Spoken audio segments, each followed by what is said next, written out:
Imagine building the most prestigious racing empire in the world, winning 5 Le Mans championships, creating cars that outran express trains, only to watch your own creation destroy you. This is the brutal truth behind every Bentley you see today. A story of genius, betrayal, and a man who lost everything to his greatest rival. Walter Owen Bentley was born in London in 1888, the youngest of 9 children in a prosperous silk merchant family. While his parents dreamed of a traditional education, 9-year-old Walter had different plans. He bought a second-hand bicycle and immediately dismantled it, not to ride it, but to understand how it worked. This obsession with mechanics, but fate has a twisted sense of humor. As motorcycles gained popularity, Walter's engineering curiosity overcame his prejudice. At 18, he bought his first motor vehicle, a belt-drive quadrant motorcycle. Working with his brother Horace, he modified the bike and entered local competitions. The results were stunning. Multiple gold medals between 1906 and 1908. Success bred ambition. Walter tackled the Isle of Man TT, the world's most dangerous motorcycle race. He crashed on his opening lap twice. But these failures taught him something invaluable. The secret to speed wasn't just power, it was precision engineering. In 1910, Walter joined the National Motor Cab Company, maintaining hundreds of London taxis. 2 years later, tragedy struck. His mother died, leaving him £2,000. Standing at her grave, Walter faced a choice: return to safety or risk everything on an impossible dream. He chose the dream. Walter bought a franchise selling French Dorio Fleon cars with his brother. But he wasn't content selling other people's visions. During a trip to France, he discovered something that would revolutionize racing forever: aluminum alloy. While competitors used heavy steel pistons, Walter experimented with a revolutionary formula: 88% aluminum, 12% copper. The results were explosive. His cars weren't just lighter, they were devastatingly fast. In 1913 and 1914, Walter shattered speed records, hitting 89.7 miles per hour when most cars struggled to reach 40. Then World War I erupted, seemingly ending his automotive dreams.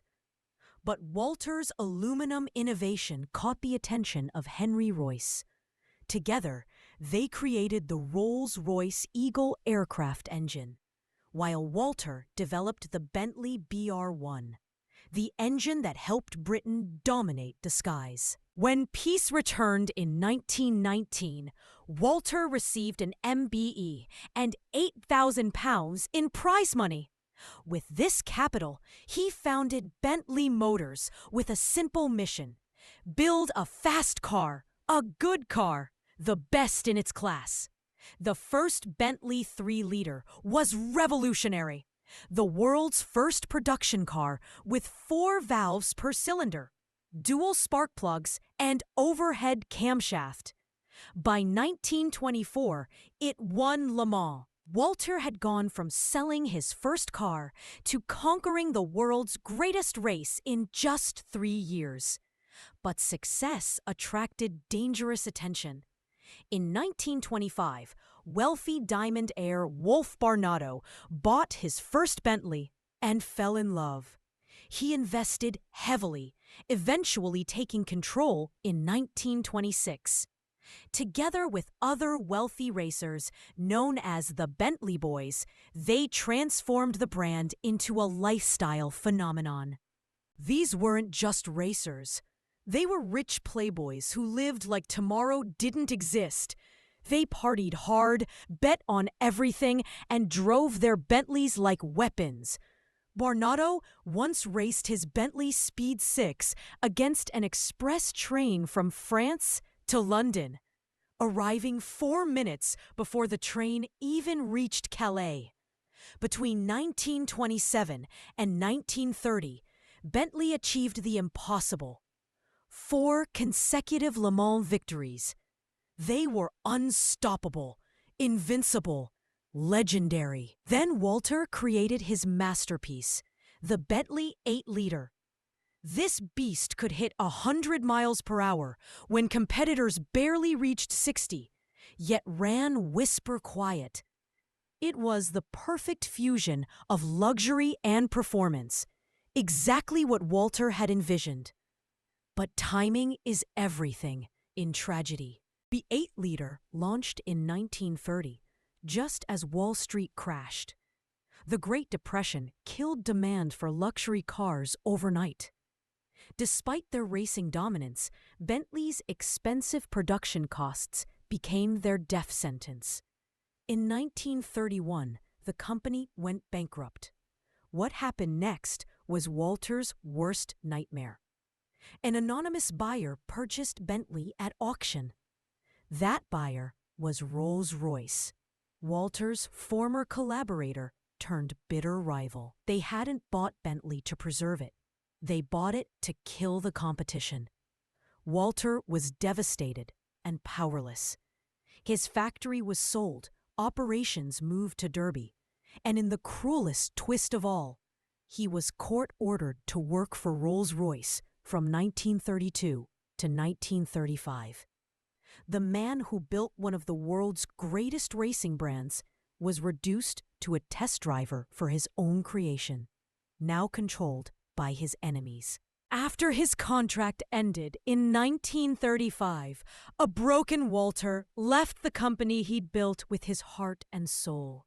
He spent his remaining years working for other manufacturers, never again creating anything that matched his original vision. He died childless in 1971 at age 82, having watched Rolls-Royce turn Bentley into a badge-engineered shadow of its former glory. For decades, Bentley barely survived, producing cars virtually identical to Rolls-Royce models. Sales plummeted to just 5% of Rolls-Royce production. But legends don't die easily. In 1998, Volkswagen acquired Bentley and did something remarkable. They honored Walter's original vision. They returned to Le Mans in 2001, finishing third after 70 years away. In 2003, they won outright. The new Continental GT became a sensation, pushing sales from 800 to over 7,000 units annually.